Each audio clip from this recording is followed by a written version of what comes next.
Boa tarde a todos. Estamos aqui na sede da ABIDES, Associação Brasileira de Integração e Desenvolvimento Sustentável, e acabamos de concluir aqui uma discussão com alguns parceiros, algumas pessoas da nossa equipe, sobre a participação do Brasil na COP21 em Paris. E estivemos aí analisando os compromissos assumidos e as posições que foram expressas inicialmente pela presidente Dilma na abertura da conferência,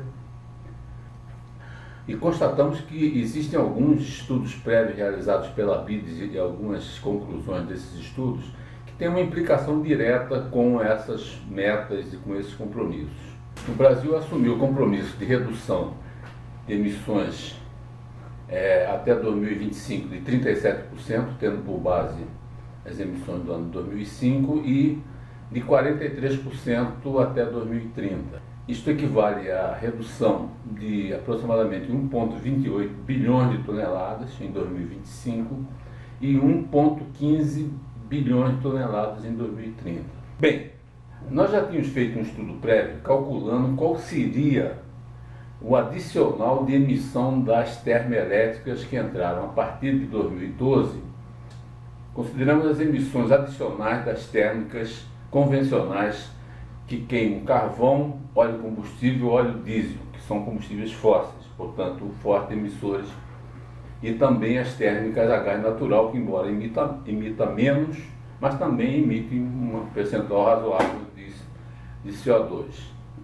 A partir da crise dos reservatórios das hidrelétricas, a partir de 2012, as térmicas entraram com um fator de carga de 90%, ou seja, 90% da capacidade máxima vem sendo utilizado na média desde 2012. Então nós calculamos o adicional em relação ao período anterior, onde a operação era bem abaixo desses 90%.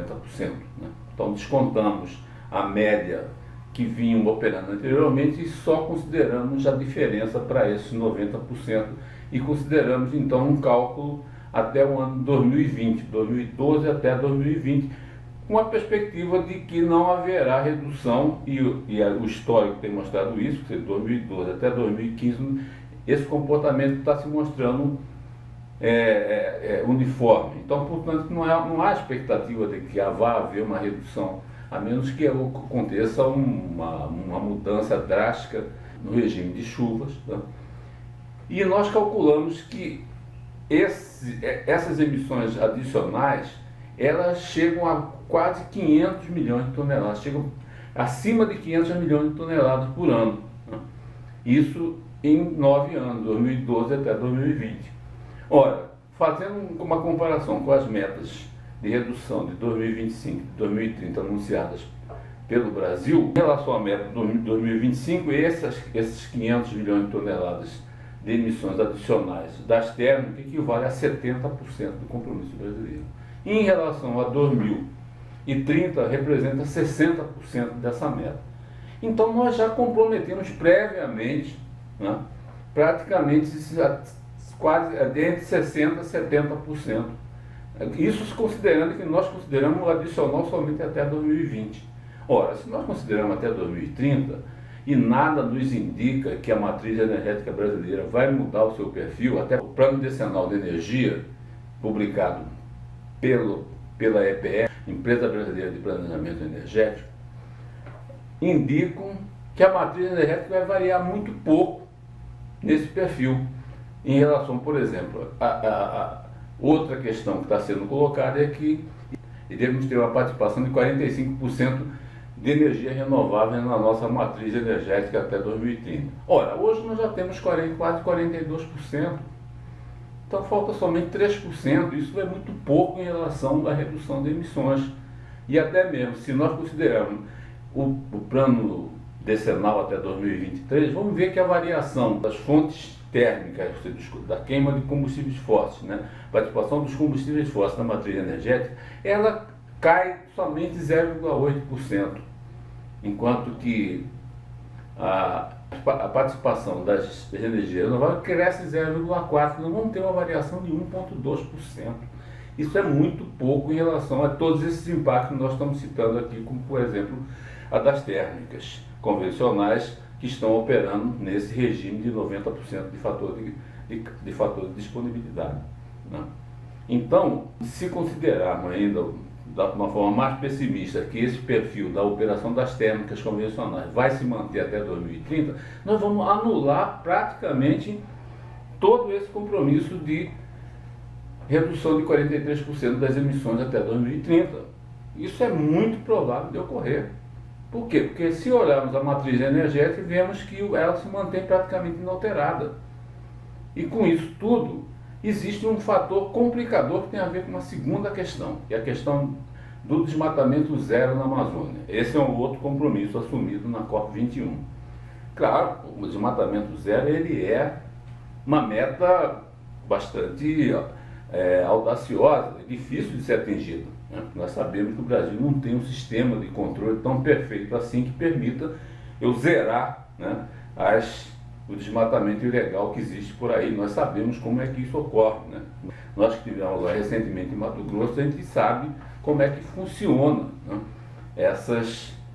esses desmatamentos ilegais, né? Nasce um pequeno ponto, daqui a pouco um outro ponto, difícil de ser detectado, aquilo se espalha, é uma condição muito difícil de ser monitorado. Mas vamos considerar que a gente tenha esse desmatamento zero.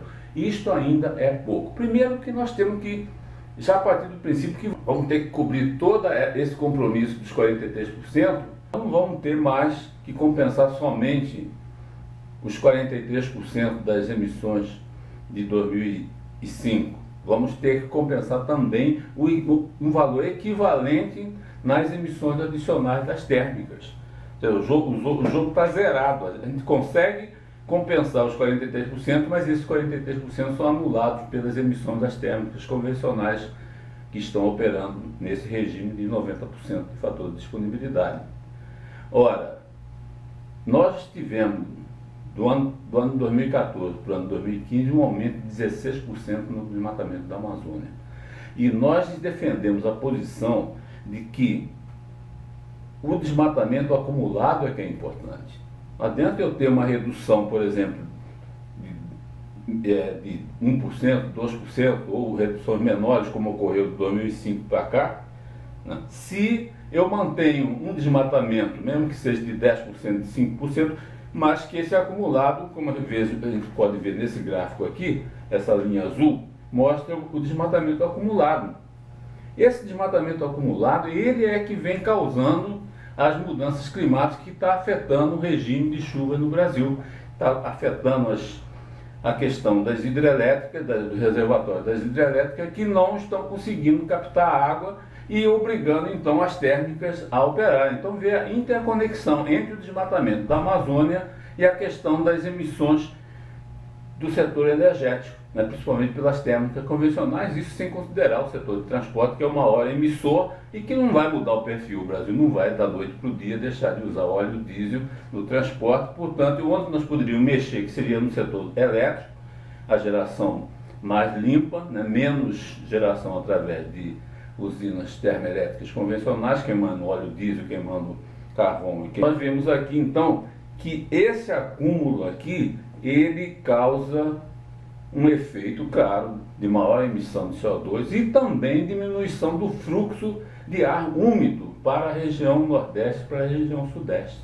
Neste gráfico nós mostramos que em 2011, a partir de 2011, os reservatórios, tanto do Nordeste, aqui na linha azul, quanto da região Sudeste, tiveram uma queda mais constante, quase que mostrando que aqui ocorreu uma ruptura, onde as massas úmidas que originaram da Amazônia e também do oceano diminuíram e as precipitações elas se reduziram drasticamente, tanto que hoje nós temos lá o reservatório de Sobradinho, que é o maior reservatório do Brasil, né? 2,86 vezes 10 elevado a décimo, ou seja, metros cúbicos com menos de 2% da sua capacidade de armazenamento. Ora, existe uma relação direta entre volume de reservatório de hidrelétrica e chuva. Isso aí é uma relação direta. Se esse gráfico aponta esse comportamento, é porque realmente esse efeito aqui do desmatamento da Amazônia poderá estar afetando a chegada de massas úmidas nessas duas regiões aqui, causando esse fenômeno. Então, num processo dinâmico, né, num processo de feedback negativo, em que um fator negativo, que é o desmatamento acumulado, afeta no regime de chuva, que por sua vez exige a operação de usinas térmicas convencionais para compensar a falta de água nos reservatórios. Então, o compromisso da COP21 do Brasil, eles têm essas duas dimensões. E uma dimensão, claro, que é a questão de ir além do desmatamento zero na Amazônia. Nós vamos ter que replantar a floresta. Isso que tem que ser colocado claramente para as autoridades, para o setor privado e para toda a sociedade, né?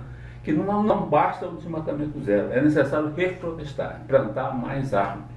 E nós temos aí um programa, existem áreas degradadas no Brasil que podem ser utilizadas tanto para o reflorestamento, pode ser florestas sustentáveis, pode ser espécie nativa, pode ser também florestas produtivas e também a agricultura, desde que espécies que possam sequestrar carbono, né? Então tem essas alternativas, nós temos alternativas, mas é necessário não ficar simplesmente adotando uma posição conservadora, de dizer que vai ser só o desmatamento zero que vai conseguir reduzir. Tem que tomar atitude na matriz energética, porque se continuar as térmicas operando nesse nível que está operando, vai ter muito a ser compensado além das metas assumidas.